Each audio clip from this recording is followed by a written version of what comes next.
Hey everyone, this is Assistant Professor Divyavats. Welcome you all on the platform of Academic Panacea, जहां मिलता है आपको management, economics और commerce से related सभी प्रॉब्लम्स के कंप्लीट सॉल्यूशन और इसके साथ ही साथ UGC net exam and other competitive exam की कंप्लीट गाइडलाइन।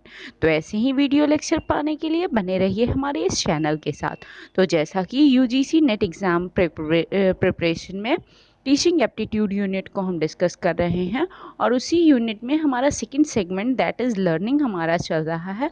और आज हम एक बहुत ही ज़्यादा इम्पॉर्टेंट टॉपिक डिस्कस करेंगे that is learning disability.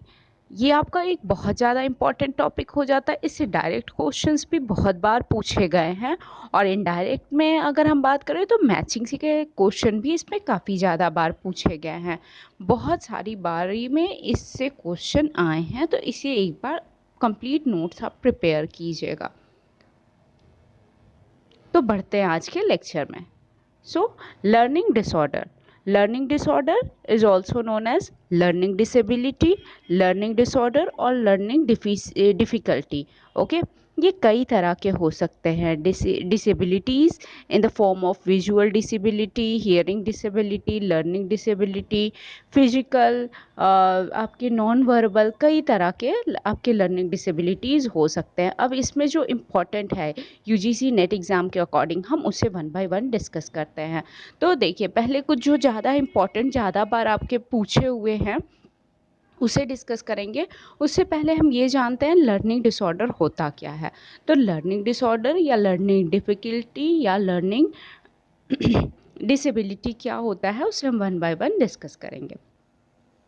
A learning disorder is an information processing problem that prevent a person from learning a skill and using effectively। ये सबसे पहले क्या हुआ लर्निंग डिसऑर्डर। यहाँ पे आप कोई भी इंफॉर्मेशन प्रोसेसिंग में जब इनेबल हो जाते हो, जब आप सामान्य लोगों से थोड़ी ज़्यादा प्रॉब्लम होती है आपको, या आप सीख नहीं पाते हो, आपको ग्रास्पिंग में प्रॉब्लम होती है, नॉर्मल से जब आप थोड़ा सा ज़्यादा टाइम लेते हो या आपको प्रॉब्लम होती है, तो वो आपका लर्निंग डिसऑर्डर में आता है। अच्छा, इसे थोड़े से का मतलब आप अपने पे मत लीजिएगा। That is a common problem of as a human being. when I was also as a psychology student, I also felt that these are symptoms of mine. Am I? तो ये एक कॉमन प्रॉब्लम है। हर कोई सोचता है कि ये कहीं मुझे भी तो नहीं। तो ऐसा नहीं, उसमें जब आपका एक एक्सट्रीम लेवल होता है तब आप इस लेवल पे पहुंच गए हो तो ऑब्वियसली आपको ऐसा कोई भी इसमें से प्रॉब्लम नहीं है। ओके, फिर नेक्स्ट आता है आपका the person with learning disability look perfectly normal and seems to be very bright and intelligent person. ये भी एक देखिए प्रॉब्लम है। जो ये लर्निंग डिसऑर्डर को फेस करते हैं वो एक नॉर्मल पर्सन जैसे ही होते हैं और वो बहुत ब्राइट और इंटेलिजेंट पर्सन भी होते हैं, लेकिन कई बारी कभी कभी मेंटल ट्रॉमा से भी धीरे धीरे भी ये वो इनहर्ट कर लेते हैं। और वो लेकिन अपने जो उनकी वो ब्राइट दिखते हैं, लेकिन जो उनकी स्किल्स होती है उसे वो डेमोन्स्ट्रेट नहीं कर पाते हैं। ठीक है, then next point is the disorder appear as a gap between expected skill based on age, intelligence and academic performance। यहाँ क्या होता है, जो आपकी एज है और जो आपकी IQ परफॉर्मेंस है, दोनों में काफ़ी ज़्यादा अंतर हो जाता है। जब इन दोनों में गैप ज़्यादा होता है तो ये आपका लर्निंग डिसऑर्डर कहलाता है। Okay, then next one is common learning disorder affects child's ability in reading, writing, expression, maths और नॉन वर्बल स्किल। कई बार होता है बच्चा हर जगह अच्छा होता है लेकिन मैथ्स में उसके बहुत ज़्यादा प्रॉब्लम होती है। कई बार वो होता है बच्चा वर्बल चीज़ों में तो बहुत अच्छा होता है लेकिन नॉन वर्बल वो जो मैसेजेस होते हैं उसे वो नहीं समझ पाता है।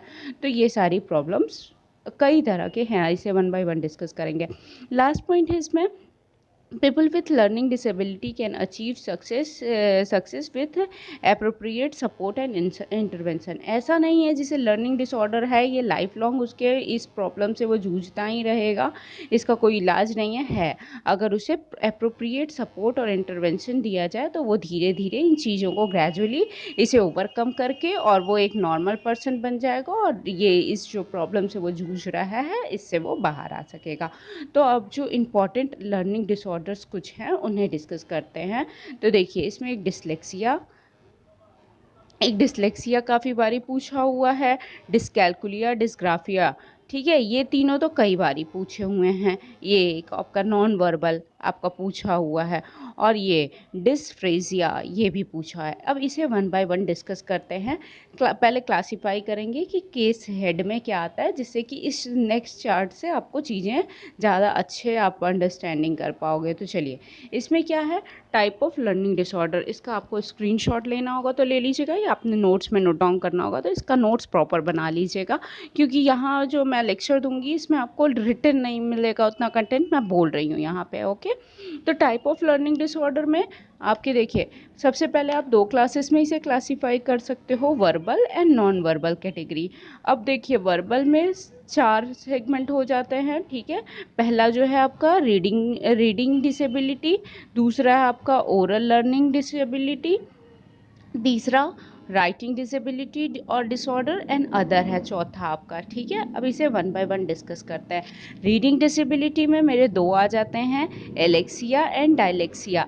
ऐसे बहुत सारे हैं, हम सिर्फ यूजीसी एनटीए नेट के अकॉर्डिंग आपको बता रहे हैं, ठीक है। एलेक्सिया में क्या है, एलेक्सिया आपका problem in recognising letters, problem related to reading. देखो ये दोनों ही प्रॉब्लम जो है आपके रीडिंग रिलेटेड होता है, लेकिन यहाँ पे क्या होता है, डायलेक्सिया में ये ड्यू टू ब्रेन ट्रॉमा होता है, ठीक है। ये भी आपका ब्रेन ट्रॉमा से ही होता है।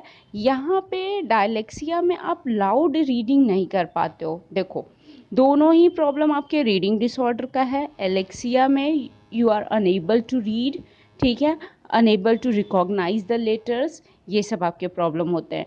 डायलेक्सिया में क्या होता है, डायलेक्सिया में आप ड्यू टू मेंटल ट्रॉमा ये आपके डिसेबिलिटी आप इनहर्ट करते हो, और this is related to language based processing skill. यहाँ आपको लैंग्वेज बेस्ड जो प्रोसेसिंग स्किल होता है, आप लैंग्वेज की वजह से चीज़ों को, मैसेज को प्रोसेस नहीं कर पाते हो, और आपको डिफ़िकल्टी होती है किसी चीज़ को मेमोराइज़ करने में। यहाँ आपको मेमोराइजेशन की प्रॉब्लम होती है, और इसके साथ ही साथ आप लाउड रीडिंग नहीं कर पाते हो, लाउड रीडिंग आपकी इनेबल हो जाती है। ये सारी प्रॉब्लम्स यहाँ डायलेक्सिया में आपको होती है। अब ये जो ओरल लर्निंग डिसऑर्डर है, इसमें आपके 2 आते हैं अगेन, एफ्रेसिया एंड डायफ्रेसिया, ठीक है। अब ये अफ्रेसिया क्या है, डिसेबिलिटी टू कम्युनिकेट अफेसिया क्या है, disability to communicate specially speaking, understanding for both verbal and written. यहाँ दोनों ही हो जाता है। अफ्रेसिया में आप कम्युनिकेट नहीं कर पाते हो, स्पीक नहीं कर पाते हो, इवन अंडरस्टैंड भी नहीं कर पाते हो, ठीक है। जब आप किसी चीज़ को समझ ही नहीं पाओगे, आप बोल ही नहीं पाओगे, तो यहाँ आपका ओरल लर्निंग डिसऑर्डर हो पाता है। तो ऑब्वियसली जब ये प्रॉब्लम होगी तो आपको ये राइटिंग प्रॉब्लम भी हो ही जाएगी। तो यहाँ पे आप चीज़ों को समझ ही नहीं पाते हो, यहाँ अंडरस्टैंडिंग रिलेटेड आपको प्रॉब्लम आती है। ये आपका लैंग्वेज डिसऑर्डर कहलाता है। आप अगर आप अंडरस्टैंड कर भी लेते हो तो आप चीज़ों को कम्युनिकेट नहीं कर पाते हो जो आप बोलना चाहते हो। यहाँ आपके ब्रेन और आपकी एक्टिविटीज़ में कोई कॉम्बिनेशन नहीं हो पाता है, ट्यूनिंग नहीं हो पाती है। अब डायफ्रेसिया क्या है, डायफ्रेसिया में है पार्शियल लॉस ऑफ लैंग्वेज। यहाँ पे है आपका कंप्लीट लॉस ऑफ लैंग्वेज होता है, डायफ्रेसिया में है आपका पार्शियल लॉस ऑफ लैंग्वेज होता है। प्रॉब्लम ऑलमोस्ट यही होती है, लेकिन यहाँ पे आप थोड़ा समझ पाते हो, अंडरस्टैंडिंग जो होती है वो आपकी थोड़ी लेसर होती है। यहाँ अंडरस्टैंडिंग आपकी लेसर होती है, लेसर अंडरस्टैंडिंग, ठीक है। तो ये एक डायफ्रेसिया का आपका है प्रॉब्लम। थर्ड हेड की बात करें, राइटिंग डिसऑर्डर, तो इसमें है आपके डिस्ग्राफिया और एग्राफिया। डिस्ग्राफिया आपके 2-3 बार पूछा हुआ क्वेश्चन है, इसको ध्यान दीजिएगा। डिस्ग्राफिया में क्या है, डिस्ग्राफिया में lead to poor handwriting, wrong spelling, inconsistent spelling, ठीक है। ये राइटिंग रिलेटेड है डिस्ग्राफिया। डिस्ग्राफिया में आपके हैंड राइटिंग की प्रॉब्लम आती है, बहुत पुअर हैंड राइटिंग होती है। तारे ज़मीं मूवी पे जो बच्चा है वो इसी प्रॉब्लम को फेस करता है, ठीक है, तारे ज़मीं मूवी पे।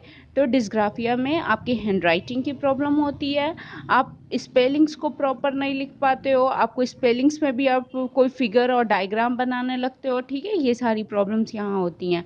और एग्रेफिया क्या है?